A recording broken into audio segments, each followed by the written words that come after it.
कार्तिक पूर्णिमा के अवसर पर तिगरी गंगा धाम में लाखों श्रद्धालुओं ने किया स्नान। कार्तिक पूर्णिमा के स्नान पर बाबा फुलसंदे वालों ने बताया ये खास इतिहास। तो वहीं दीपदान की प्रथा को बताया ऐतिहासिक। योगी आदित्यनाथ के नारे बटोगे तो कटोगे पर क्या बोल गए बाबा फुलसंदे वाले। तिगरी गंगा धाम में बाबा फुलसंदे वाले में अपने अनुयायियों के साथ निकाली शोभा यात्रा। आपको बता दें कि तिगरी गंगा धाम में 2 दिन बाबा फुलसंदे वालों ने किया प्रवास। पिछले 20 वर्षों से लगातार आ रहे तिगरी गंगा धाम में बाबा फुलसंदे वालों से अभय केसरी संपादक की खास चर्चा।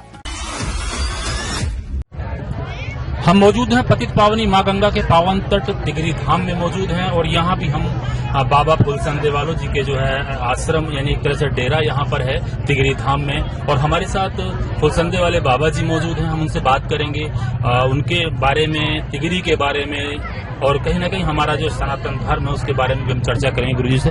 जी गुरुजी, आपका स्वागत है।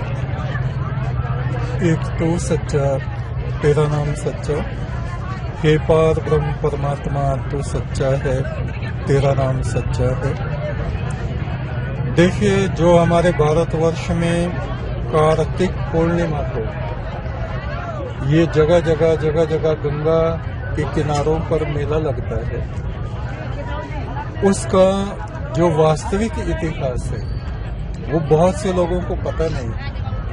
कार्तिक जो महीना है, इस महीने का नाम महादेव शिव के बड़े पुत्र कुमार कार्तिकेय के नाम पे है, कार्तिक। और उनका जन्म इसी महीने में जो ये छठ बीती है, बिहार में बहुत ज्यादा मनाते हैं इसको, साउथ में भी मनाते हैं जी। छठ पूजा जो है ये कार्तिक स्वामी का जन्म दिन है। और ये जो कार्तिक पूर्णिमा है ये उनका जन्म उत्सव है। जैसे बच्चों का जश्न मनाया जाता है तो सामूहिक रूप से, क्योंकि महादेव शिव सन्यासियों के प्रतिनिधि थे, धर्म के प्रतिनिधि थे और वो राजा भी थे, तो राजा प्लस धर्मगुरु। तो गंगा के किनारे किनारे किनारे उस समय से, सतयुग से आप समझिए कि ये हमारी परंपरा कार्तिक पूर्णिमा के मेलों की चली आ रही है। गुरुजी, जैसे हम बात करें, चूंकि माँ भगवती एक तरह से जो है किस तरह से, मतलब गंगा जी जो कैसे मतलब यहाँ हमारे इस पृथ्वी पर अवतरित हुई, थोड़ा उसके बारे में भी दर्शकों को बताएं। देखिए, जो कथाएं हैं उनको तो सब जानते हैं कि राजा भगीरथ उनको लाए और वो शिव की जटाओं में उलझ गई थी, ऐसा जो दृष्टांत हमें मिलता है। लेकिन ऐतिहासिक दृष्टि से इसको हम देखते हैं तो जो ऊपर से गोमुख की तरफ से आने वाली धाराएं हैं वो बहुत छोटी छोटी धाराएं आकर के एक जगह मिलती हैं। प्रयाग हैं कितने, विष्णु प्रयाग है, नंद प्रयाग है और आपका देव प्रयाग है, रुद्र प्रयाग है जी। 5 प्रयाग लगभग पड़ते हैं और अलकनंदा ऊपर से आती है। तो भगीरथ जी ने क्या किया, जो ये धाराएं छोटी छोटी इधर उधर को भाग रही हैं उनको एक जगह इकट्ठा किया और इकट्ठा करके बिल्कुल भारत के उस हिस्से में ले गए, बंगाल की तरफ, जहाँ की बहुत ज्यादा जरूरत थी सिंचाई की, पानी की, और ये व्यवस्था थी। अच्छा, कहते हैं वो शिव की जटाओं में उलझ गई। जटाओं से मतलब जो पहाड़ है ना, पर्वत क्षेत्र हैं, उनमें ये जल उलझा हुआ था, नीचे को आता नहीं था इतनी गति से और इतनी मात्रा में जितना कि आज आप बह रहे हैं। अच्छा गुरुजी, चूंकि देखते हैं हम लगातार, मैं भी चूंकि मेरी भी उम्र लगभग 40 के आसपास हो चुकी है और मैं भी बचपन से यहाँ लगातार आता हूँ तिगरी धाम में। क्या आप पहली बार कब तिगरी धाम पहुंचे थे, थोड़ा इसके बारे में बताइए। देखिए, सन वगैरह का तो हमें ध्यान नहीं है, लेकिन मुझे लगता है कितने साल हो गए हमें, 20 साल हो गए होंगे, 20 साल हो गए। 20 वर्ष से हम लोग यहाँ माता गंगा के तट पे हमें सौभाग्य प्राप्त हो रहा है। उस प्रभु की चर्चा करते हैं, राष्ट्र की चर्चा करते हैं। अब जैसे योगी जी ने कहा कि एक रहिए, हैं? बटेंगे तो कटेंगे। एक राजा इस बात को कहता है तो ये बहुत गंभीरता का विषय है? और वो महात्मा है, वे नाथ संप्रदाय की पीठ के गुरु हैं, गोरख पीठ के। तो उनकी बातों पे हम सन्यासियों को और हम प्रत्येक भारत के नागरिक को ध्यान देना चाहिए कि वो क्या कह रहे हैं, किस लिए कह रहे हैं। एकता में बल होता है और सनातन धर्म ऐसा है, मैं किसी संप्रदाय का पक्षपात नहीं लेता, लेकिन सनातन जो हमारी व्यवस्था है, परंपरा है, वो ऐसी है कि हम किसी को पराया नहीं समझते। वसुधैव कुटुंबकम, केवल वसुधा ये पृथ्वी नहीं, ब्रह्मांड में जितनी आत्माएं हैं, जहाँ जहाँ सृष्टि है, उन सबसे हमारा मतलब मिलन है, एक तरह से लगाव है, और उन सभी के लिए हम प्रार्थना करते रहे।